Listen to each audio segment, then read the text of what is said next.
हमने cloud code के ऊपर बात करनी है। क्लाउड कोड होता क्या है, किस तरीके से काम करता है और क्लाउड कोवर क्या होता है, इसके ऊपर हमने डिस्कशन करनी है। Let's see. तो एक जो चीज़ मैंने कल आपको बताई थी कि आपने वीएस कोड के अंदर यहाँ पे आके क्लाउड कोड लिखना है। जैसे आप यहाँ पे क्लाउड कोड लिखते हैं, तो आपके सामने इस तरीके से एक एक्सटेंशन आ जाती है जिसका नाम है क्लाउड कोड। आपने इसे इंस्टॉल कर लेना है, ठीक है?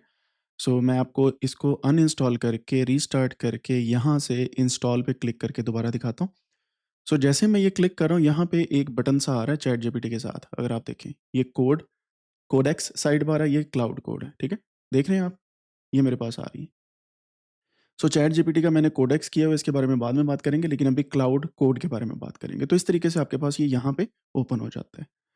ये बेसिकली वीएस कोड के अंदर है और वीएस कोड की एक्सटेंशन जो है वो गूगल एंटी ग्रेविटी के अंदर आप यूज़ कर सकते हैं, राइट? तो यहाँ पे क्लिक करने के बाद अगर मैं यहाँ पे दोबारा से क्लिक करूँ क्लाउड कोड की इस एक आइकन पे, तो यू कैन सी कि हमारे पास कुछ इस तरीके से विंडो आ जाती है। मैं इसको थोड़ा-सा ज़ूम इन करता हूँ, ताकि आप इज़िली इसको व्यू कर सकें और यहाँ पे देख सकेंगे ये विंडो क्या कहती है। तो अगर गौर करें तो यहाँ पे उन्होंने बोला है Claude code can be used with your Claude subscription और billed based on API usage through your console account. इसका मतलब ये है कि we can not use it free of cost. ये कल भी मैंने आपको बताया था, क्लाउड कोड है, इसके लिए आपको थोड़ा बहुत पे करना पड़ता है और उसके लिए या तो आप एपीआई बेस्ड पे करते हैं। एपीआई क्या होती है उसके ऊपर हम गुफ्तगू करेंगे और देखेंगे कि सब्सक्रिप्शन बेस क्या है। एंड से फॉर एग्जांपल अगर मैं सब्सक्रिप्शन वाले पे क्लिक करता हूँ यहाँ पे, तो मुझे एक ब्राउज़र ओपन करना पड़ता है लाइक दिस, ठीक है? और यहाँ पे ये मेरा फ़ोन नंबर माँग रहा है एंड अभी के लिए पाकिस्तानी फ़ोन नंबर्स अगर आप देते हैं तो यहाँ पे ग्लिच आ रहा है। इवन दो मेरे डिफरेंट अदर कंट्री के जो फ़ोन नंबर्स हैं उन पे भी ये ग्लिच आ रहा है। इस वजह से मेरे पास अभी वेरिफ़िकेशन नहीं हो पा रही। जैसे ही आप ये वेरीफ़ाई करेंगे आपका क्लाउड एंथ्रोपिक का जो अकाउंट है वो एक्टिवेट हो जाता है। And sometimes it takes few minutes to seconds to get the code. यहाँ पे आप अपना फ़ोन नंबर लिखते हैं। जैसे मैं यहाँ से पाकिस्तान अगर सेलेक्ट करता हूँ, पाकिस्तान सेलेक्ट करने के बाद यहाँ पे अपना फ़ोन नंबर देंगे आप। फ़ोन नंबर देने के बाद ये फिर आपको वेरिफ़िकेशन कोड सेंड करेगा and then you can get the जो यहाँ पे आपके पास क्लाउड कोड की सब्सक्रिप्शन है। दूसरा तरीका ये है कि क्लाउड कोड को मैं इनकॉग्निटो मोड के अंदर ओपन कर लेता हूँ। इसमें ये होता है कि उसके पास मेरे अकाउंट्स वगैरह और बाकी डिटेल्स नहीं जाती, तो डायरेक्टली मैं यहाँ पे आ जाता हूँ जैसे हमने कल भी देखा था और ये यहाँ पे प्राइसिंग प्लान्स इनके मौजूद हैं। ओवरव्यू पे अगर आप जाएँ, तो ये इनका प्राइसिंग प्लान है। फ्री वाले में क्लाउड कोड की हो सकता है कोई थोड़ी बहुत कोड आप जनरेट कर सकें, लेकिन प्रो ज़रूरी है जिसमें $17 अ मंथ है और मैंने सोचा था कि $200 दे के इसको अपफ्रंट कॉस्ट दे के इसको साल के लिए परचेज़ कर लिया जाए, क्योंकि मैं क्लाउड भी यूज़ करता हूँ, तो it would be a nice thing for me. लेकिन प्रॉब्लम ये है कि मेरा फ़ोन वेरीफ़ाई नहीं हो रहा अभी तक के लिए, that's a kind of glitch at the moment from their side. Maximum मैं नहीं परचेज़ करूँगा, $100 मैं नहीं यहाँ पे खर्चने वाला, because there are a lot of other tools like Google का एंटी ग्रेविटी एंड अदर, तो मैं उन पे स्पेंड करूँगा, राइट? तो ये इसको मैं परचेज़ करूँगा एंड देन यहाँ पे अगर आप गौर करें तो टीम एंड एंटरप्राइज़ेज़ के लिए भी है। टीम्स के लिए स्टैंडर्ड सीट $25 की है। मतलब ये कि पर मंथ पर सीट $25 है and premium seat more usage के लिए 150 देने पड़ते हैं। ये उनके लिए जिनकी बड़ी-बड़ी कंपनीज़ हैं। तो इसमें आप माइक्रोसॉफ्ट 365 के साथ भी इसे कनेक्ट कर सकते हैं। मतलब ये कि आपके ऑफ़िस के अंदर भी ये यूज़ हो सकता है। Single sign on and many other things. For example अगर मैं कोडानिक्स की एक टीम के लिए परचेज़ करता हूँ और जो हमारी टीम है उनके पास ईमेल अकाउंट है कोडानिक्स का ही, तो ये सारी फैसिलिटीज़ मैं उनके लिए परचेज़ कर सकता हूँ। ये उन लोगों के लिए है जो स्टार्टअप का सोच रहे हैं, तो उन्हें इस तरीके से टीम प्लान लेने पड़ते हैं फिर, ठीक है? आपके लिए 5 मिनिमम सीट्स होना ज़रूरी है। टीम अकाउंट के लिए 5 मिनिमम सीट्स होना ज़रूरी है। मतलब ये कि 25 5 बार, 5 का पहाड़ा याद है? टेबल ऑफ 5, 125, तो आपको पर मंथ 125 पड़ेंगे पैसे, ठीक है? ये बेसिकली उनके लिए स्टैंडर्ड सीट है। प्रीमियम के अंदर आपके पास मल्टीपल अदर पैसे देने पड़ेंगे। एंटरप्राइज़ जो बहुत बड़े बिज़नेसेस हैं, वो इनके साथ राब्ता कर सकते हैं एंड ये रही एपीआई। एपीआई यूसेज की कॉस्ट होती है और एपीआई यूसेज की कॉस्ट के लिए आपको पे करना पड़ता है यहाँ पे। ओपस, सोनेट, हाइको, हर मॉडल का सेपरेट यहाँ पे रोल है और ये है वो मॉडल जो इस वक़्त का सबसे एक्सपेंसिव मॉडल है और सबसे इंटेलिजेंट मॉडल है। इससे आप कुछ भी बना सकते हैं with in few lines of code, जो हमने पहले बना के देखा भी है। वीएस कोड के अंदर भी इसको हमने यूज़ किया था, गूगल एंटी ग्रेविटी के अंदर। और इसकी कॉस्ट अगर आप देखें तो भई मिलियन टोकन की $6, ये है जी रीड की, ये प्रॉम्प्टिंग की है सिर्फ़ और सिर्फ़, ये इनपुट आउटपुट की है। तो आप ये समझ लें कि अगर आपने एक आधी ऐप बनानी तो $100 कहीं नहीं गया, 1 दिन का। बात समझ रहे हैं? 1 दिन का। और एपीआई यूसेज में ये होता है, कोई लिमिट नहीं होती, आप जितना यूज़ कर रहे हैं आप उतना पे कर रहे हैं। अब इस मॉडल को हम समझेंगे कि ये क्या होता है, और फिर आपको, जो लोग आगे जाने चाहते हैं, किसी भी एक प्लेटफ़ॉर्म के ऊपर अपनी एप्लीकेशंस बनाना चाहते हैं, या एप्लीकेशंस के साथ-साथ वो कोई कोडिंग के डिफरेंट किस्म के प्रोजेक्ट्स बनाना चाहते हैं, तो उनके लिए ये बहुत इम्पोर्टेंट है, और एआई की किसी भी एप्लीकेशन के लिए भी ये इम्पोर्टेंट है, ठीक है? तो प्लीज़ इसको बड़ी गौर से देखिएगा, और ये प्राइसिंग मॉडल जो है इसको समझना इस वजह से ज़रूरी है क्योंकि एट द एंड आपने ऐप्स बनानी है। कोई भी टूल है वो एपीआई के बगैर आप नहीं चला सकते, और एपीआई के बगैर क्यों नहीं चला सकते उसकी रीज़न भी मैं आपको बताता हूँ। लें जी, सबसे पहले तो एपीआई जो है, मैंने आपको पहले भी एक लेक्चर में बताया कि एपीआई का मतलब होता है एप्लीकेशन प्रोग्रामिंग इंटरफ़ेस, ठीक है? सो इसके लिए हम यहाँ पे एप्लीकेशन प्रोग्रामिंग, हो सकता है मैं गलत बता रहा हूँ, इंटरफ़ेस।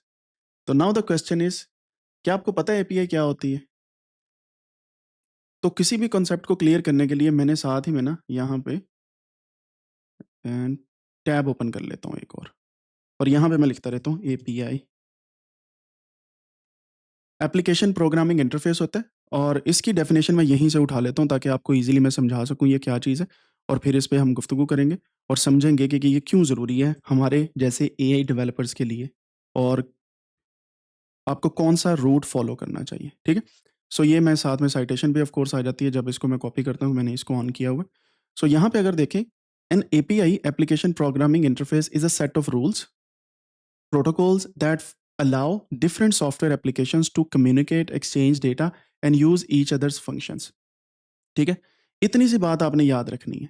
किसी भी एक एप्लीकेशन का ऐसा इंटरफेस है जिसके थ्रू आप इसको इंटीग्रेट कर सकते हो दूसरी एप्लीकेशन में। जैसे फॉर एग्जांपल मैंने अपनी ऐप बनानी है जिसका नाम मैं रखता हूँ कोड विज़, ठीक है? मैं एक ऐसी ऐप बना रहा हूँ जिसके अंदर मैं विजुअलाइज़ेशन करूँगा और उसके साथ चैटिंग भी कर सकूँगा। इसका नाम मैंने रख दिया कोड विज़, ठीक है? कोडविज़ मेरी एप्लीकेशन का नाम मैंने रख दिया, ठीक है? कोडविज़।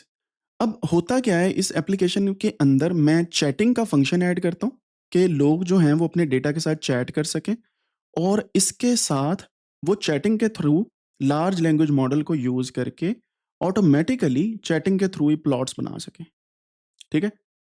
तो वो सारी कैपेबिलिटीज़ लाने के लिए I need to train my own large language model to do these things. ऐसे ही है? ये वाला मुझे लार्ज लैंग्वेज मॉडल ट्रेन करना पड़ेगा, राइट? क्लियर? और मुझे ट्रेनिंग के लिए, आपको पता है ना, लार्ज लैंग्वेज मॉडल ट्रेन करने के लिए आपके बिलियंस ऑफ यूरोज़ भी लगते हैं, यूएस डॉलर्स अच्छे खासे लगते हैं, बहुत बड़ा लार्ज लैंग्वेज मॉडल ट्रेन करने के लिए।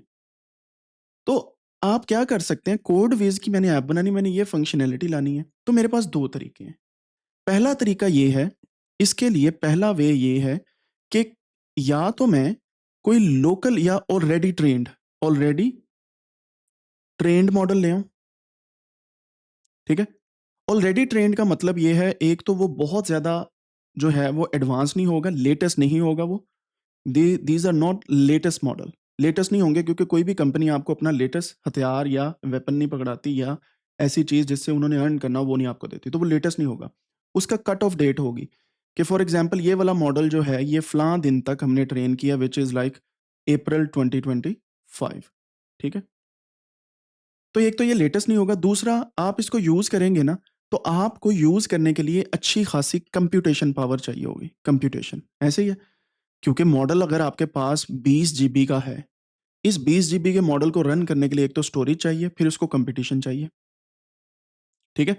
कंप्यूटेशन का मतलब ये है सीपीयू, जीपीयू या रैम, इनके यूसेज चाहिए। और ये काम आप अपने पीसी में तो कर सकते हैं इज़िली, लेकिन आप अपनी ऐप अपने लिए थोड़ी बना रहे हैं, आप बना रहे हैं पब्लिक के लिए, ऐसे ही है? सो पब्लिक के लिए जब आप ऐप बना रहे हैं तो अपने पीसी के साथ-साथ आपको पब्लिक के लिए इसे एक्टिवेट करना है, तो उसके लिए आपको क्या चाहिए होती है? किसी एक कंपनी का ऑनलाइन होस्टिंग सिस्टम, जिसे हम क्लाउड कंप्यूटर कहते हैं। ये वाला क्लाउड और है, जो हम पढ़ रहे हैं वो और है। सो क्लाउड कंप्यूटर उसे बोला जाता है, यानी कि किसी का कंप्यूटर।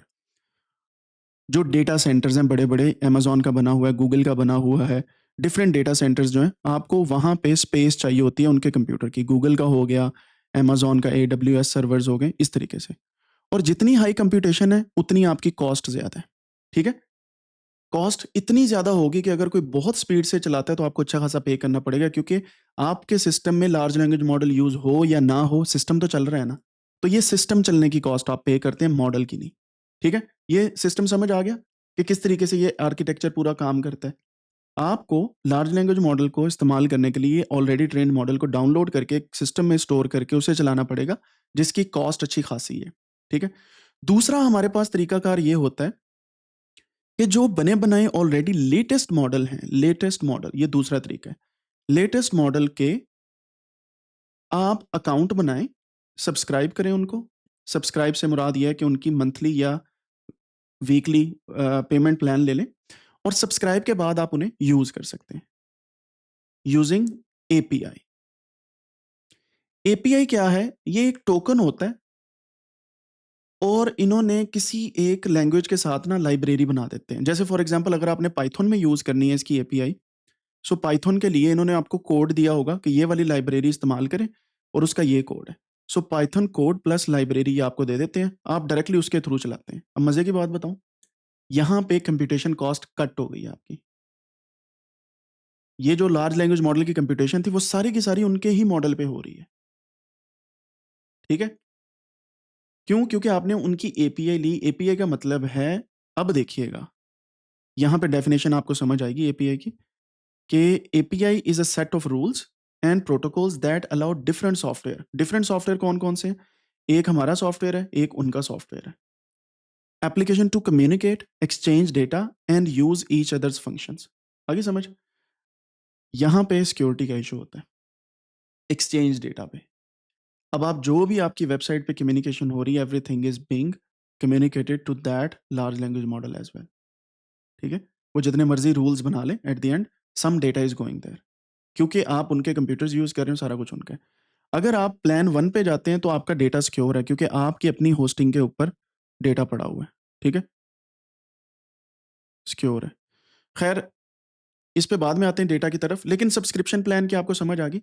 ये सब्सक्रिप्शन प्लान विद एपीआई के साथ आप यूज कर सकते हैं, पाइथन कोड प्लस लाइब्रेरी। ठीक है? और अक्सर औकात पे एज यू गो प्लान भी होता है। एक होता है मंथली, इसके दो किस्म के प्लान होते हैं डिफरेंट सॉफ्टवेयर के। एक होता है मंथली या ईयरली, यानी कि रिकरिंग कॉस्ट होती है। रिकरिंग कॉस्ट बोलते हैं, रिकरिंग कॉस्ट को बोला जाता है, या जिसमें मंथली या आप ईयरली पे करते हैं, मंथली और ईयरली। और ये यूजुअली इंडिविजुअल्स के लिए होती है, यानी कि 2 से 5 लोग इजीली इसको यूज कर सकते हैं। इंडिविजुअल मतलब आप एक ही पीसी पे 2-3 लोग यूज कर लें, या डिफरेंट पीसीज पे। सो ये सब्सक्रिप्शन बेस्ड होता है। ये होता है pay as you go. Second model होता है पे एज यू गो और यूज। ठीक है? अब पहले मॉडल के अंदर आप एक दफा पे कर देते हैं तो वो आपको एक कोटा दे देते हैं कि भाई आप क्लाउड ओपस को 10 दफा यूज कर सकते हो, बस दैट्स इट। इसके बाद आपकी लिमिट खत्म। फिर अगर यूज करना है तो वो कहते हैं कि $200 और दो। जैसे यहां पे एग्जैक्ट एग्जांपल आपके सामने मैं रख रहा हूं। यहां पे ये जो मैंने दूसरी ओपन की थी, ये देखें। यहां पे जैसे मैंने टीम एंड एंटरप्राइज का किया था, उन्होंने बताया कि एक मॉडल है स्टैंडर्ड सीट, एक है प्रीमियम, मोर यूजेज। ठीक है? तो फिर आपको प्रीमियम यूज करनी पड़ती है, उसकी भी कॉस्ट है। प्रीमियम की भी कॉस्ट है, तो आप उसकी भी कॉस्ट पे करते हैं तो वो थोड़ी सी ज्यादा कॉस्ट होगी, लेकिन कॉस्ट जो है वो लिमिट के साथ आती है। सब्सक्रिप्शन में लिमिट्स होती हैं, अनटिल अनलेस दे से कि कोई लिमिट नहीं है, और ऐसा अभी तक कोई मॉडल नहीं है जो कि कोई लिमिट नहीं है, जितना मर्जी इसको एप्लीकेशन में यूज करो। अब बात करते हैं पे एज यू गो की। ये टोकन्स की बेस पे लार्ज लैंग्वेज मॉडल्स काम करते हैं, और यूजुअली इनका यूनिट होता है 1 मिलियन टोकन, यानी कि 1 मिलियन का मतलब पता है कितने होते हैं? 10 लाख, अगर पाकिस्तानी तरीके से देखा जाए तो। एक के आगे 6 जीरो होंगे, इतने टोकन्स आप यूज कर सकते हैं। टोकन्स क्या होते हैं? आप ये समझ लें कि अगर मैंने पे एज यू गो लिखा है ना, ये कोई सेंटेंस लिखा है, मैं यहां पे लिखता हूं माई नेम इज अम्मार, तो आप ये समझ लें 1 2 3 4 टोकन है। ये बेसिक एग्जांपल है इसकी। ठीक है? तो ये 4 टोकन हो गए। टोकन की समझ आ गई? ये टेकन 3 वाले टोकन नहीं है जेडे 3 रुपए ਦੇ 2 मिलते सी। These are different tokens. जिन्होंने वो आर्केड गेम्स खेली हुई हैं, they know what I am talking about.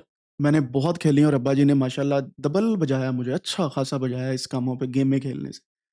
तो anyone from that era can relate with me कि हमें गेमें खेलने पे मारें पड़ती थी और हम हटते फिर नहीं थे। खैर, गेम्स की बात चलिए, यहाँ पे आपको थोड़ा-सा रिलैक्स करने के लिए एक एग्ज़ाम्पल मैं देता हूँ कि मैं स्नूकर बहुत खेली है, अभी भी बहुत खेलता हूँ। स्नूकर पता होगा, बिलियर्ड की जो रेड बॉल्स वाली गेम होती है, थोड़ा-सा एडवांस लेवल, वो मैंने बहुत खेली है। पाकिस्तान में इतनी खेली है कि मेरे से मेरे एरिया वाले ना डरते थे कि इसके साथ गेम नहीं खेलनी, ये हरा देता है। मतलब इतनी खेली है मैंने। सो मार भी उतनी पड़ी मुझे। मैं जर्मनी जब आया, पीएचडी का स्कॉलरशिप हुआ, इटली से जर्मनी आया, तो यहाँ पे मैंने क्लब जॉइन कर लिया, कील, ये जो क्लब है सिटी का। वो पहले दिन मैं गया, जर्मन्स कहते हैं नया प्लेयर आया, तो वहाँ पे एक कल्चर होता है कि आपने हर किसी के साथ गेम खेलनी होती है। तो वो आपको मैसेज करते हैं कि are you available, appointment book करके, ये नहीं कि जाके बुआ खड़काता आजा खेलिए।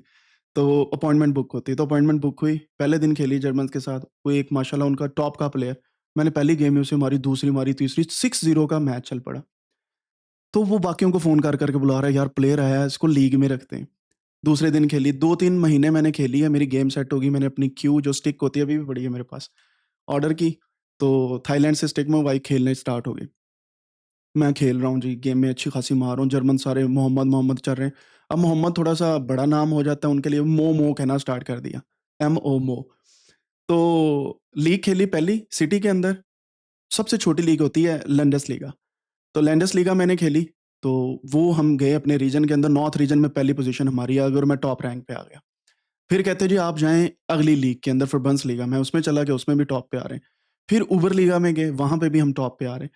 तो तब ना मैंने वहाँ पे एक ट्रॉफ़ी जीती, मैंने ना तस्वीर लगा के अब्बू जी को भेज दी, अल्लाह जन्नत नसीब करे तब वो ज़िंदा थे। तो मुझे कहते तू हटया नहीं, बहरहाल कांग्रेचुलेशंस। मैं कहा कैसी बात है, अब मार नहीं पा रहे, मैं इतनी दूर बैठा हूँ। तो उस दिन उन्होंने बोला था, जहाँ पे तुम पहुँच गए, नाउ यू नो कि तुम्हारा अच्छा क्या है और बुरा क्या है। सो इस वजह से जो लोग अभी क्रेज़ी हैं किसी चीज़ के पीछे, ऑफ़ कोर्स उस पैशन को टाइम दें, लेकिन साथ-साथ पढ़ाई भी स्टार्ट रखें। जब आप कभी किसी जगह पे पहुँच जाएँ, बिलीव मी कोई नहीं रोकेगा आपको ऐसे कामों से, और आप खुद सोचेंगे कि आप आपके लिए अच्छा क्या है और बुरा क्या है, ठीक है? So the thing is, games खेलें, बाहर निकलें, लोगों के साथ इंटरैक्ट करें। मेरी जर्मन अभी भी नहीं अच्छी बोलते हुए, लेकिन जब मैं उनके साथ खेलता था ना, मुझे कम से कम गिनती याद हो गई। उसकी रीज़न क्या है भला? उसकी रीज़न ये है कि उसको में आपको पॉइंट्स याद रखने पड़ते हैं। सेकंडली जो कलर्स होते हैं ना डिफरेंट, उनके भी नेम्स याद रखने पड़ते हैं। तो मुझे वो 2 चीज़ें याद हो गई, अभी तक नहीं भूली, बाकी कुछ याद हो ना हो। So the main thing is कि आपको इन चीज़ों के पीछे भी चलना चाहिए ताकि आप रिलेट कर पाएँ। Anyhow, coming back to the point, ये सिर्फ़ थोड़ा-सा आपको ना फ्रेश करने के लिए कि क्या हो रहा है यहाँ पे। सो माय नेम इज़ अमार, इसका मतलब ये है कि 1, 2, 3, 4 टोकन है, ठीक है? अब जब आप ये वाले टोकन्स यूज़ करते हैं, लाइक मैंने ये वाला प्रॉम्प्ट लिखा है, इसको एज़ अ प्रॉम्प्ट मैंने दिया है और मैं कहता हूँ गिव मी सिमिलर नेम्स, ऐसे ही है। आप पूछते हैं ना ऐसे क्वेश्चन लार्ज लैंग्वेज मॉडल से, ऐसे ही है। तो अब ये टोटल कितने टोकन हो गए जो मेरे प्रॉम्प्ट में है? 4 ये, 4 ये, 8 हो गए। ये 8 हमारे प्रॉम्प्ट के टोकन हैं। अब मैं वापस जाता हूँ इस एक पोज़ीशन पे, यहाँ पे एपीआई पे, ये देखिएगा। उन्होंने यहाँ पे लिखा है prompt caching, right and read के $6.25 पर मिलियन टोकन है। यानी कि इस तरीके से रीड एंड राइट जब करना है ना इसने मॉडल ने, ये रीडिंग कर रहा है, जब इसने आंसर देना है तो राइटिंग होगी, ठीक है? तो ये टोकन्स पर मिलियन की कॉस्ट है इस तरह के। बात समझ आई टोकन्स की? सो ये पर मिलियन उसकी कॉस्ट है। पर मिलियन अब आप कहेंगे ये तो नहीं खत्म होंगे। थोड़ा-सा टाइम दें इन चीज़ों को, ये तो सेकंड्स के अंदर खत्म होंगे। ये जो आप बड़ी-बड़ी नोटबुक्स लिखवाते हैं ना, it comes with a cost. कि मेरी पूरी जुपिटर नोटबुक बना दो, मुझे मार्कडाउन की फाइल लिख दो या मेरी बुक लिख दो, so it comes with a cost, right? ये समझ आ गई प्रॉम्प्ट कैशिंग और बाकी चीज़ों की। कैश क्या होती है इसके बारे में बाद में बात करेंगे, लेकिन अभी आपको याद होना चाहिए। अच्छा, इनपुट की कॉस्ट कम होती है। इनपुट का मतलब है कि आप जब बोल रहे हैं ना, मॉडल सिर्फ सुन रहा है। कैसी बात है? ये मॉडल जो है सुनने के लिए भी पैसे लेते हैं। जब ये सुन रहे हैं ना, तो अगर ये ज़्यादा सुन रहे हैं तो आप सुन्न हो जाएँगे, क्योंकि इतनी कॉस्ट ये लेते हैं, ठीक है? सो ये सुनने के भी पैसे लेते हैं। अब जैसे आप मुझे सुन रहे हैं, तो अगर आप भी पैसे चार्ज करना स्टार्ट कर दें कि हम सुन रहे हैं भई तुम्हारी बातें, तो आप यही समझें कि आप भी लार्ज लैंग्वेज मॉडल के वर्किंग मेथड पे काम कर रहे हैं। लेकिन प्रॉब्लम क्या है? लार्ज लैंग्वेज मॉडल सुन रहा है पूरे अटेंशन के साथ, क्योंकि उसने आपको रिफाइंड वे में आंसर देना है और उसकी क्वालिटी उस पे मैटर करती है, ठीक है? सो ये सुनना सच में वर्दी है, वैल्यूएबल है। दूसरी तरफ आते हैं कि अब आप कोई चीज़ लिख रहे हैं, लिख रहे हैं, लिख रहे हैं या बोल रहे हैं, बोल रहे हैं, बोल रहे हैं, व्हाट्सएप पे ऐसे होता है, आगे से जवाब आता है, हम्म।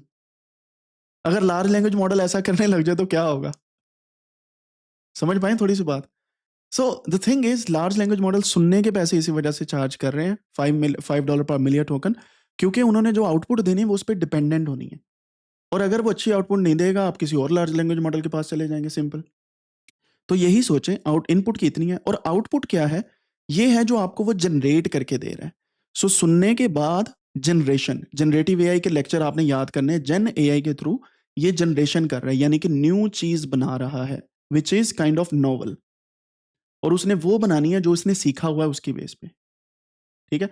आप लार्ज लैंग्वेज मॉडल को ऐसे ही समझ लें कि ये कोई बहुत प्रोफेशनल है, ये आपको कंसल्टेंसी दे रहा है। आजकल ड्रामों के अंदर और इधर उधर फिल्मों के अंदर एक चीज बड़ी हिट हुई है कि थेरेपी के सेशन में ले रहा हूँ या ले रही हूँ। ठीक है? वो जो साइकेट्रिस्ट होते हैं, जो आपकी बातें सिर्फ सुनते हैं, वो सुनने के चार्ज करते हैं ताकि आपको अच्छा मशवरा और दवाई लिख के दे सकें अगर किसी को मेंटल स्ट्रेस या ऐसी कोई चीज़ है। सो आप यही समझें कि लार्ज लैंग्वेज मॉडल आपका सुन रहा है, आपको जनरेट करके फिर आउटपुट देगा। तो यहाँ पे जो सुनना है ये है इनपुट। ये प्रॉम्प्ट को हिस्ट्री में स्टोर करना, इसको बोलते हैं कैशे। समझ आई बात की? कि जो चीज़ आपने पिछले मैसेजेस में लिखी है, क्या वो भी स्टोर करवाना चाहते हैं? अगर करवाना चाहते हैं, यू हैव टू पे फॉर दैट एज वेल। ये रही राइट एंड रीड की कैश। कैश होती है ऐसी मेमोरी जो छोटी थोड़ी देर के लिए कॉन्टेक्स्ट के अंदर सेव होगी। अब आपको याद होगा, मैंने एक सिस्टम आपको पढ़ाया, कैग बेस्ड सिस्टम, और दूसरा है rag based system. CAG based system होता है cash augmented generation. Rag based system होता है रिट्रीवल ऑगमेंटेड जनरेशन। ठीक है? इनको हम पढ़ेंगे दोबारा से भी, क्योंकि इस पे हमने एप्स बनानी है, और ये इस वक्त के सबसे बड़े मेथड हैं जिनसे लोग लाखों रुपया कमा रहे हैं, सिर्फ इस कैग और रैग बेस्ड सिस्टम बना के, based on large language model. और ये हैं वो सिस्टम जो बड़ी बड़ी कंपनीज यूज कर रही हैं। मैं बड़ा बेसिक लेवल से इस वजह से पढ़ा रहा हूँ क्योंकि क्लास में हमारे पास किड्स भी हैं, तो प्लीज़ इसको बड़े फोकस के साथ आप सीखें। आपके लिए ये इजी वे में इसी वजह से मैं पढ़ा रहा हूँ। इसको अगर आप आउट ऑफ फोकस होके पढ़ेंगे तो फिर आपको नहीं समझ आएगी कैग रैग क्या होता है। लेकिन अब आपको समझ आएगी कैग क्या है। कैग के अंदर आपके जितना भी डॉक्यूमेंट होते हैं वो कैश यानी कि हिस्ट्री या कॉन्टेक्स्ट के अंदर चले जाते हैं। ठीक है? जो एक आप कह लें कि ताज़ा ताज़ा मेमोरी। ठीक है? और हमें आउटपुट और इनपुट की समझ आ गई। यहाँ पे इनपुट होता है जो वो सुन रहा है, आउटपुट जो वो बोल रहा है या बता रहा है, और हमारे पास जो हिस्ट्री के अंदर चीजें जा रही हैं, जो उस कॉन्टेक्स्ट के अंदर जा रही हैं, that are write and read की कैशे। अच्छा जी, यहां तक आपको होपफुली क्लियर हो गया होगा कि किस तरीके से आप पे करते हैं। अब 1 मिलियन टोकन का कंसेप्ट समझ आ गया। जब भी कॉस्ट का कंपैरिजन होता है अमंग डिफरेंट मॉडल्स, वो 1 मिलियन टोकन की बेस पे होता है। जैसे जीपीटी का 5.2 मॉडल इस वक्त आया हुआ है, ये 1 मिलियन टोकन की कॉस्ट उसकी होगी। फिर आएगी क्लाउड की, फिर आएंगे क्लाउड के डिफरेंट मॉडल की, यानी कि ओपस 4.5 की कितनी कॉस्ट है। फिर इसी तरीके से आएगा सोनेट की कितनी है, सोनेट 4.5। फिर इसी का एक और मॉडल है, इन्होंने खुद नाम रखे होते हैं। जैसे होता है ना, एक घर में 3 बच्चे हैं, एक का नाम इब्राहिम हो गया, एक का नाम फातिमा हो गया, एक का नाम साद हो गया। सो आप यही समझ लें कि क्लाउड एंथ्रोपिक के अंडर ये मॉडल्स के नेम है। सोनेट 4.5 है, फिर एक था हाइको, ये पुराना मॉडल है 4.5। इस तरीके से ये नेमिंग कन्वेंशन देते हैं। जैसे चैट जीपीटी का जीपीटी 5.2 है। ठीक है? तो ये एट द एंड भला क्या है सारे के सारे? अगर आपको एक बात बताऊं, these are chat bots. These are nothing but chat bots. Chat bots क्या है? आप इनको कुछ बोलते हैं, वो आपको आंसर देते हैं। और ये एडवांस्ड चैटबॉट है, वो पुराने वाले चैटबॉट नहीं है कि आप पूछी जा रहे हैं और वो कहे हाँ हूँ और इधर उधर की चीजें बता रहे हैं। These are advanced chatbots.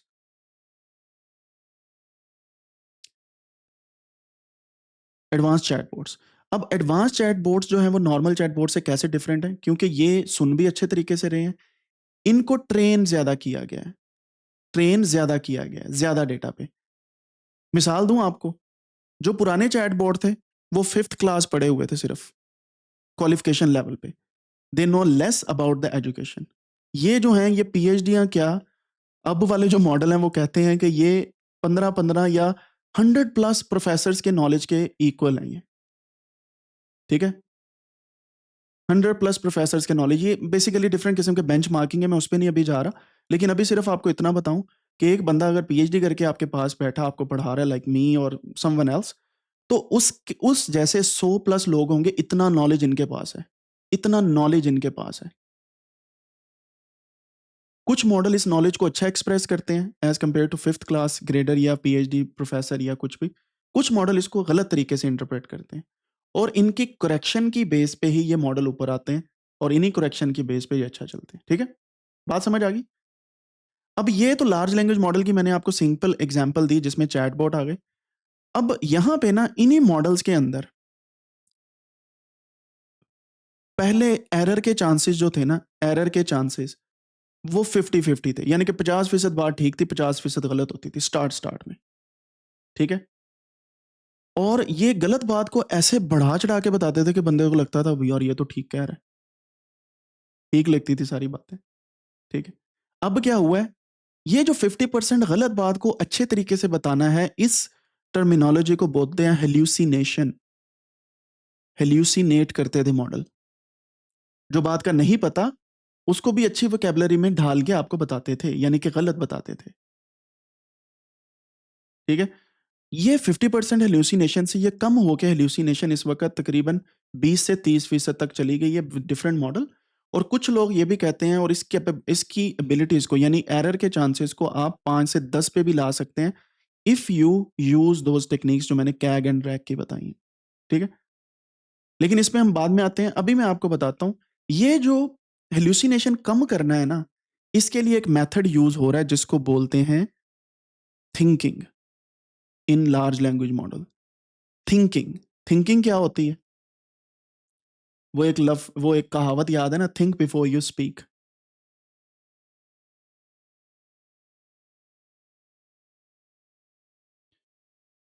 इसका लफ्जी तर्जमा भला क्या है? उर्दू तर्जमा क्या है? उर्दू तर्जमा कोई बता सकता है? मेरी उर्दू की लिखाई बहुत ही और तरह की है। सो पहले तोलो फिर बोलो। ठीक है, पहले तोलो फिर बोलो। इसका ये नहीं है सोचने से पहले बोलने से पहले सोच लिया करो, इसका लफ्जी मुहावरतन तर्जुमा है पहले तोलो फिर बोलो। सो अब क्या होता है, अब हर मॉडल क्या कर रहा है, कैसी मजे की चीज है, हमारी लाइफ में ये सारी चीजें एग्जिस्ट करती हैं लेकिन हमने कभी इनको यूज ही नहीं किया उस तरीके से जैसे हमें एजुकेशन में करना चाहिए। ठीक है, लाइक पहले तोलो फिर बोलो, this is one of the best examples for thinking large language models. अब ये लार्ज लैंग्वेज मॉडल क्या करते हैं, आपने उससे पूछा कोई क्वेश्चन, जैसे मैं पूछता हूं give me names similar to Ahmed. ठीक है, अब क्या होगा, जो सिंपल मॉडल था ना वो यहां पे देने लग जाता था नेम सरमद और Mohammad and many other names जो इसी राइम के अंदर आते हैं, लेकिन बीच में वो क्या करता था, कुछ और नाम भी देना स्टार्ट कर देता जिनकी राइम नहीं मिलती थी। ठीक है, अब क्या होता है, थिंकिंग के थ्रू ये पहले नाम को जनरेट करता है, ये लिस्ट बन गई उन सारे नामों की। नाम को जनरेट करके फिर बेसिक जो रूल्स इसने सीखे हैं उसकी बेस पे इनके, वो कहते हैं ना पोइट्री में जैसे काफिया रदीफ होता है, रिदम होती है, उसको मिलाता है। फिर कहता है दोबारा से चेक करो कि ठीक है। फिर इसके अंदर फॉरवर्ड प्रोपिगेशन बैकवर्ड प्रोपिगेशन होती है, बैक प्रोपिगेशन जिसे बोलते हैं, एंड ट्रांसफॉर्मर आर्किटेक्चर जो deep learning algorithm any how, ये सोच सोच के चेक कर करके पूरा प्रोसेस भी आपको बताता है जो थिंक कर रहा है, जो प्रोसेस कर रहा है, और एट द एंड आपको आंसर वो देता है जो बहुत ही करेक्ट होता है। मतलब नॉट 100% बट अराउंड 90% वो करेक्ट होगा। ठीक है, अब ये जो थिंकिंग का मॉडल इसके अंदर आ गया है, ये कंप्यूटेशन भी ज्यादा लेता है, पावर भी ज्यादा लेता है, इसी वजह से इसकी कॉस्ट पुराने मॉडल से कई गुना ज्यादा है, कई गुना ज्यादा कॉस्ट है, और ये टाइम भी ज्यादा लेता है। तो आपको रिस्पॉन्स जो है वो थोड़ा लेट मिलता है क्योंकि ये पहले सोच रहा है फिर बोल रहा है। ठीक है, पहले तोल रहा है फिर बोल रहा है। अब आपको समझ आ गई होगी कि जिस भी कंपनी का लार्ज लैंग्वेज मॉडल जो सोच रहा है उसकी कॉस्ट ज्यादा है लेकिन उसकी एक्यूरेसी अच्छी है। सो इट्स बेटर, अगर आप अच्छे रिजल्ट चाहते हैं you have to use thinking model. ठीक है, राइट। सो हमने बात स्टार्ट की लार्ज लैंग्वेज मॉडल से, उनकी एपीआई यूजेज से, और किसकी कॉस्ट कितनी है यहां पे आप देख सकते हैं। एपीआई मैंने आपको बता दिया, ये टोकन होता है और ये हर बंदे की एक स्पेसिफिक की होती है। अगर आप अपना अकाउंट बनाएंगे ये आपको एक स्पेसिफिक की देंगे जो सिर्फ आपके पास है and you don't need to share that. आप उस की को यूज करते हैं पाइथन कोड के साथ जो वो देते हैं, and then you can use this in your app जो मैंने स्टार्ट में बनाई थी, कोड विज। ठीक है, सो इस तरीके से आप इंटीग्रेट कर लेते हैं अपनी एप्लीकेशन के अंदर, सिंपल। और यही काम एक बड़े प्रोजेक्ट के अंदर आप करते हैं एपीआई बेस्ड। अब आपको एक मजे की बात बताऊं, पाकिस्तान में कई लोग कह रहे हैं कि जी फलां बंदा है फलां जगह पे बैठा है, उसने उर्दू जीपीटी बना लिया है। असल में है क्या बोला, बैक एंड पे चैट जीपीटी की ओपन एआई की एपीआई होती है मोस्ट ऑफ द टाइम, मैं सभी को नहीं कह रहा, एपीआई यूज करके फ्रंट एंड अपना बना रहे हैं। फ्रंट एंड का मतलब ये है कि जो ग्राफिकल यूजर इंटरफेस या वेबसाइट है वो आपकी अपनी है, और बैक एंड पे क्या है, चैट जीपीटी ही है, वो बेसिकली एपीआई यूज हो रही होती है। ठीक है, आप कुछ भी बना सकते हैं एपीआई यूज करके, कुछ भी मतलब कुछ भी। ठीक है, and this is how you can do it. Of course there are few ways around it, कि आपके पास जो लार्ज लैंग्वेज मॉडल आया है थिंकिंग वाला या कोई भी, इसको आपने अडेप्ट करना है अपने सिनेरियो के ऊपर। अडेप्ट जब आप करते हैं अपने सिनेरियो के ऊपर, इस टर्मिनोलॉजी को हम बोलते हैं फाइन ट्यूनिंग। तो आप लार्ज लैंग्वेज मॉडल को फाइन ट्यून भी कर सकते हैं जो आपने उससे करवाना है। ठीक है, फाइन ट्यूनिंग का मतलब यह कि सारा नॉलेज वही रहे, लेकिन एंड पे डेटा हमारे पे ट्रेन हो जाए। ठीक है, उसकी कुछ टेक्निक्स होती हैं। और अगर आप फाइन ट्यून नहीं करना चाहते, इसी लार्ज लैंग्वेज मॉडल को पकड़ें, उसको पहले बताएं कि ये है कॉन्टेक्स्ट, ये कॉन्टेक्स्ट पकड़ो, यानी कि ये मेरा डेटा है, ये मेरे डॉक्यूमेंट्स हैं। कॉन्टेक्स्ट का मतलब है जो चीज भी आपके पास पड़ी है जिस पे आप अपना मॉडल आंसर लेना चाहते हैं। इस कॉन्टेक्स्ट को बोलो कि भाई लार्ज लैंग्वेज मॉडल ठीक है, तुम्हारे पास बहुत नॉलेज है, लेकिन ये जो किताबें मैंने दी हैं, इसे पढ़ के, इन किताबों को पढ़ के सिर्फ इन्हीं में से मुझे आंसर देना है जब मैंने कोई सवाल पूछना है। मुझे इधर उधर की बातें नहीं चाहिए, मुझे इन्हीं में से स्पेसिफिक आंसर चाहिए। ठीक है, इन्हीं में से स्पेसिफिक। ये है रैग बेस्ड सिस्टम, कि आप खुद से कॉन्टेक्स्ट उसे प्रोवाइड करें कि भाई इसी में से देख के मुझे आंसर देना है। राइट, और इसमें आप लार्ज लैंग्वेज मॉडल की एपीआईज भी यूज कर सकते हैं, बाय द वे, मजे की बात है। लेकिन आप डिफरेंट वेज में उनको कॉन्टेक्स्ट दे के आंसर ले रहे हैं। ये कहां पे यूटिलाइजेशन होती है इसकी, जैसे फॉर एग्जांपल अगर कोई बड़ी कंपनी अपना चैटबॉट बनाती है, जैसे एफबीआर पाकिस्तान के अंदर एक बड़ा इदारा है, वो अपना चैटबॉट लॉन्च करते हैं और उसके अंदर वो रैग बेस्ड सिस्टम बनाएंगे, क्योंकि उनका डेटा अपना है और वो कहीं पे देना भी नहीं चाहते, तो रैग बेस्ड सिस्टम होगा, रिट्रीवल ऑगमेंटेड जनरेशन। यानी कि ये रिट्रीव करेगा, ऑगमेंट करेगा और जनरेट करेगा। रिट्रीवल ऑगमेंटेड जनरेशन में अगर देखा जाए, कॉन्टेक्स्ट से रिट्रीव करेगा। रिट्रीव का मतलब होता है इंफॉर्मेशन लेना। सो ये रिट्रीव करेगा कॉन्टेक्स्ट में से, ऑगमेंट करेगा अपने आंसर के साथ, यानी कि इंग्लिश स्किल्स इसके पास है, कॉन्टेक्स्ट यहाँ पे है, तो दोनों को ऑगमेंट ऑगमेंट करना होता है, मिलाना, इकट्ठा करना, एट द एंड जनरेट करेगा आंसर। ठीक है, सो जैसे एफपीआर की अगर वो बनाना चाहें वो बना सकते हैं, नादरा वाले बनाना चाहें वो बना सकते हैं, इस असूल को देख के। तो बड़े बड़े इदारे इस पे काम कर रहे हैं। जैसे अमेजोन के डिफरेंट किस्म के चैटबोर्ड आपके सामने आते हैं। ठीक है, तो वो एआई बेस्ड चैटबोर्ड इसके आंसर देते हैं। आपकी अपनी कंपनी, आप उसका चैटबोर्ड बनाना चाहते हैं जो सिर्फ आपकी कंपनी का डेटा जो है उसकी बेस पे चले, वो भी रैग बेस्ड सिस्टम है। बड़ी बड़ी कंपनीज लाइक मोबलिंक, हुआवे हो गई, ये सारी बड़ी बड़ी कंपनीज जो हैं इन तरीकों से काम कर रही हैं चैटबोर्ड्स बनाने के लिए। और मैं सिर्फ चैटबोर्ड की एग्जांपल नहीं आपको दे रहा, large language model can do what ever they can do in any kind of app.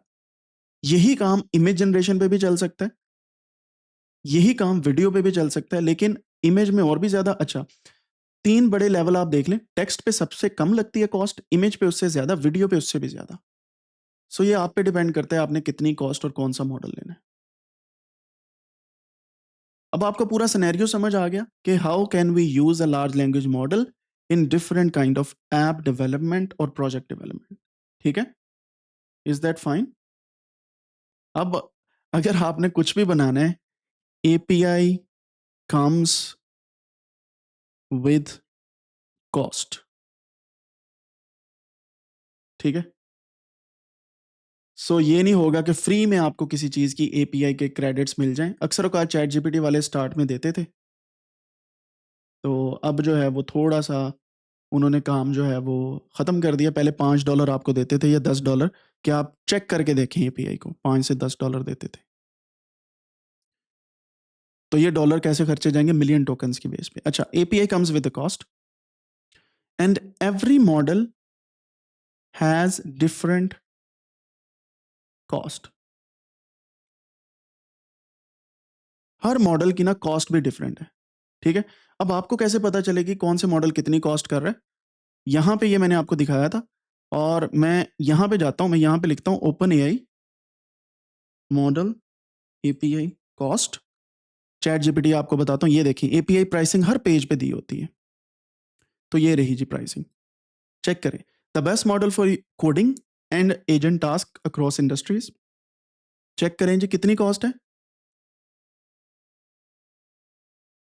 ये चेक करें कितनी कॉस्ट है, ये चेक करें कितनी कॉस्ट है, यहाँ पे चेक करें कितनी कॉस्ट है, यहाँ पे चेक करें कितनी कॉस्ट है, यहाँ पे चेक करें जी कितनी कॉस्ट आ रही है, ठीक है? सो एवरी मॉडल, फिर मिनी मॉडल्स ऐसे हैं जो कम सोचते हैं लेकिन कम सोचते हैं, क्योंकि किसी को जल्दी-जल्दी आंसर चाहिए, वो कम सोचने वाले मॉडल लेते हैं। प्रो वाले बहुत ज़्यादा सोचते हैं और इन्होंने हर मॉडल की आगे बताया होता है किसके लिए ज़रूरी है। जैसे ये है प्रिसाइज़ के लिए, ये है कोडिंग के लिए अच्छा, ये है fast cheaper way version of GPT-5 and इसी तरीके से मल्टीपल किस्म के आपकी एपीआई प्लेटफ़ॉर्म के ऊपर मॉडल्स आप यूज़ करते हैं। फाइन ट्यूनिंग आवर मॉडल्स, तो आप इनको फाइन ट्यून कर सकते हैं। ये जो मॉडल्स इन्होंने दिए हैं, हर किसी की कॉस्ट आपके सामने है, ठीक है? ये देखें, तो ज़रूरी नहीं है कि आपने अगर टेक्स्ट के लिए कोई मॉडल चूज़ करना है, आप ऑडियो वाला उठा के बैठ जाएँ। यू कांट डू इट, ठीक है? वरना वो कॉस्ट बहुत पड़ेगी। जैसे यहाँ पे देखें, जीपीटी रियल टाइम में $5 पर मिलियन कॉस्ट है और टेक्स्ट के अंदर $4 पर मिलियन इनपुट टोकन्स यहाँ पे आ रही है, ठीक है? टेक्स्ट के अंदर डिफरेंट मेथड्स हैं और इमेज के अंदर डिफरेंट है। ये एपीआई वीडियो बना सकते हैं, आप अपना प्लेटफ़ॉर्म लॉन्च कर सकते हैं कि भाई एआई जनरेटेड वीडियो बनाओ using our web app, backend पे चला दें सोरा वीडियो की एपीआई, सिंपल। समझ रहे हैं बात को? बात वही है, ये हर कंपनी जो लार्ज लैंग्वेज मॉडल बना रही है, इस तरीके से पैसे बनाते हैं। जैसे ये 0.10 जो हैं वो डॉलर्स पर सेकंड की वीडियो पे आएँगे और ये वीडियो का portrait size and landscape size है। अगर आपको एचडी चाहिए तो सोरा 2 प्रो आएगी जिसकी हाफ अ डॉलर प्राइस है। हाफ अ डॉलर का मतलब पता है? 140 ₹41 ₹41। सो इट डिपेंड्स कि आप किस तरीके से कौन-सा मॉडल यूज़ करते हैं। इमेज जनरेशन के लिए ये है एंड सो ऑन बाकी चीज़ें हैं। अच्छा मैं एक और आपको बात बताऊँ, गूगल का नैनो बनाना जो है इस वक़्त छाया हुआ है। इसके ऊपर मैंने एक वीडियो बनाई हुई है, मैं आज या कल को आपको दूँगा। सो आप नैनो बनाना को यूज़ कर सकते हैं टू जनरेट इमेजेस। इसका फ्री मॉडल भी है नैनो बनाना का और प्रो भी है। प्रो वाला हाई क्वालिटी जो मर्ज़ी उससे बनवा लें, कमाल बनाता है। इतना कमाल बनाता है कि I can show you one example may be here, अगर मेरे पास वो एग्ज़ाम्पल यहाँ पे हुई तो नॉट हियर। सो मैं ऐसा करता हूँ, यहाँ पे मेरे पास पड़ी है वो।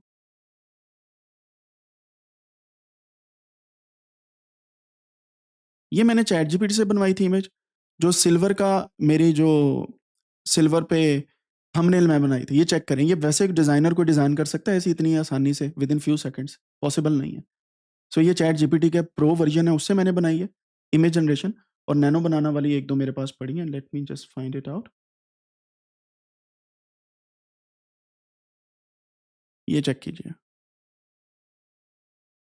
ये नैनो बनाना ने बना के दी है। मैंने सिर्फ़ अपनी इमेज उठा के उसे दी है। उसने ये पीछे खुद से वो लाइनें लगा दी, टेक्स्ट को थोड़ा-सा आगे को ले आया एंड थंबनेल मेरी बन गई। सो क्योंकि मेरा ये फ़ील्ड है तो इसमें आप खुद देख लें, मैंने कुछ भी नहीं, अपनी एक डिज़ाइन दिया and that's it, everything is working automatically. और नैनो बनाना इस वक़्त का टॉप नॉच का मॉडल है गूगल की तरफ से, ठीक है? And you can use it in here, ठीक है? और इसके ऊपर मैंने अकाउंट जो है कल आपको मैंने बताया था कि इसकी भी आप एपीआई वगैरह भी यूज़ कर सकते हैं और बाकी चीज़ें भी। मैं यहाँ पे लिखता हूँ गूगल नैनो बनाना और यहाँ पे ट्राई नैनो बनाना पे जाते हैं। यहाँ पे गेट स्टार्टेड पे आपने क्लिक करना है एंड आपका जो जीमेल अकाउंट है उसी के साथ ये चल पड़ेगा। यहाँ पे आपके सामने एक्सप्लोर नैनो बनाना प्रो, यहां से आप सेलेक्ट करके ये रही इसकी कॉस्ट। जेमिनी 3 प्रो है और ये नैनो बनाना प्रो है। नैनो बनाना प्रो की कॉस्ट है $2 पर आउटपुट, $12 ये बनते हैं। तकरीबन टेक्स्ट की है, फिर इमेज की इतनी बनती है। सो नॉलेज कट ऑफ जनवरी 2025 तक इसके पास ये पेड प्लान है। तो आपको याद है मैंने आपको बताया था कि गूगल के डिफरेंट किस्म के अगर आप प्लान्स परचेज करें वो मच चीपर हैं as compared to API.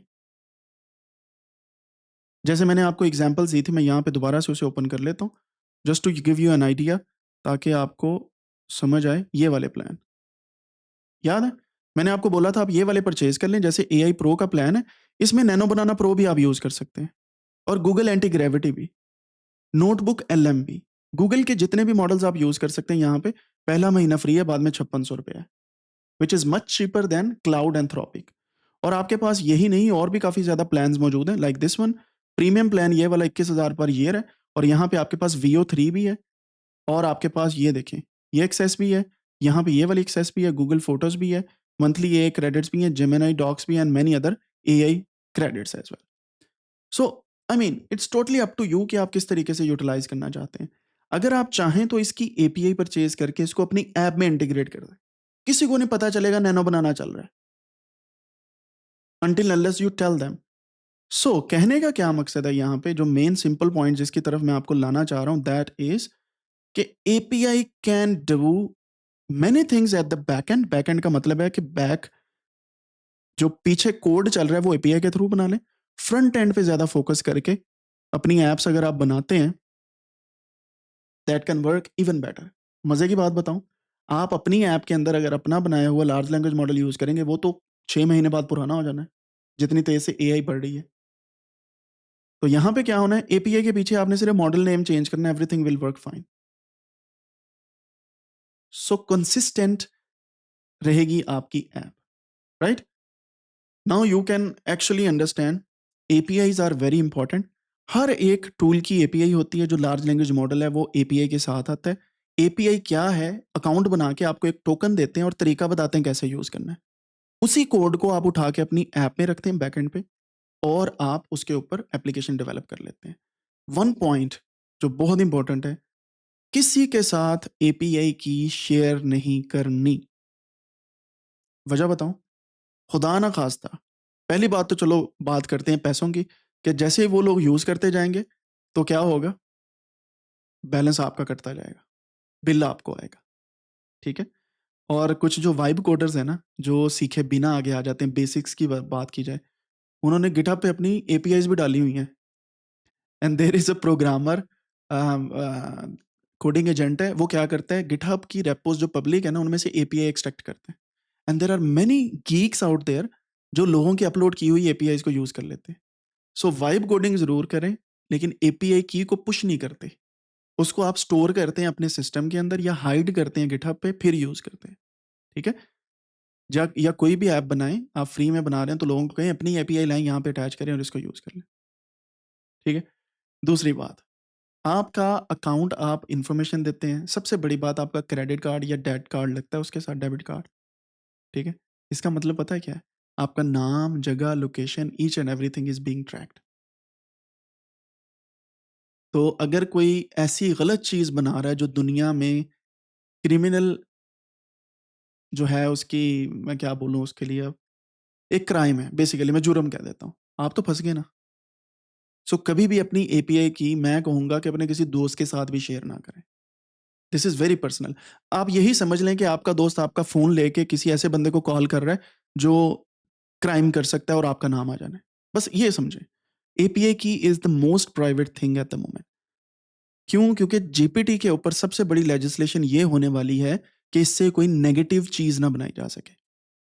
For example, कोई बंदा डीप फेक की वीडियो बनाता है, आपके अकाउंट से API उसने यूज की है, और उसकी फोरेंसिक्स हो रही है। अब फोरेंसिक्स में फिंगरप्रिंट पता चल जाते हैं, साइबर सिक्योरिटी वाले इन चीजों को जानते हैं कि सोर्स पता करना कोई मुश्किल बात नहीं किसी भी फाइल का, कि कहां से आई थी स्टार्ट में। सो आप तो फंस गए। B very careful in this things.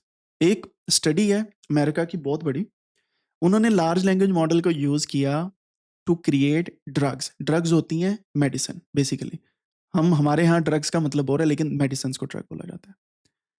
उसने ड्रग्स बनाई, एक लार्ज लैंग्वेज मॉडल ट्रेन किया, उन साइंटिस्ट ने ड्रग्स बनाई, वो सारी कौन-सी ड्रग्स थी, जो फ्यूचर में किसी भी काम के लिए हेल्प आउट कर सकती हैं, लाइक किसी भी डिज़ीज़ के लिए। अब भला क्या हुआ? साइंटिस्ट ने क्या किया, वो जो पॉज़िटिव वे में बना रहा था ना, उन्होंने नेगेटिव 1 कर दिया। एक एल्गोरिथम के अंदर होता है, पॉज़िटिव 1 का मतलब है अच्छे वाली बताओ, नेगेटिव 1 का मतलब है टॉक्सिक बता दो। कि ड्रग्स का मतलब है जो किसी को किल करे, उन्होंने उसको उल्ट बनाना शुरू कर दिया। इसको नेगेटिव 1 कर दो, यानी कि टॉक्सिन्स बना के बताओ, यानी कि हथियार, यानी कि ऐसी चीज़ जो डिज़ीज़ कॉज़ कर सके। एंड मिलियंस ऑफ केमिकल्स के फ़ॉर्मूले सामने आ गए थे। Millions of chemicals. और ये बहुत बड़ी न्यूज़ बनी ये चीज़। And these are few things जिन पे हमें फ़ोकस करना है कि हमने कभी भी कोई ऐसी चीज़ नहीं बनानी जो इंसानियत के लिए खतरनाक हो, बल्कि मैं बोलूँगा कि आपके लिए भी। तो आप पॉजिटिव वे में सोचना है, आपने कोई नेगेटिव वे में नहीं सोचना।